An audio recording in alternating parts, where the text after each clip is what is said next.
5 keys to a terrible design business.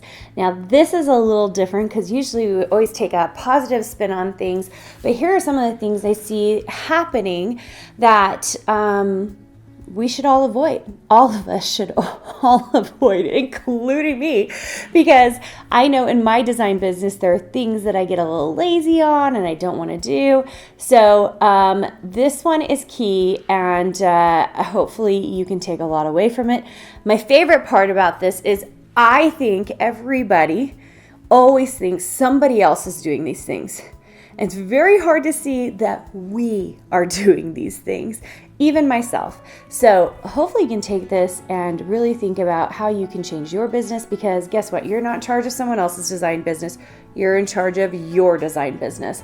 And if you can make these changes and stop these terrible things, then that is going to be awesome for you. Okay, number 1, you spend most of your time on researching designs rather than taking action and actually designing.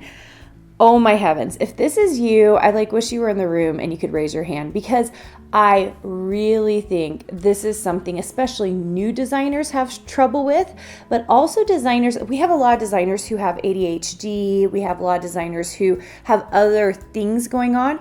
And what happens is if we spend all of our time researching or jumping around, then we can't see the progress that we need to make.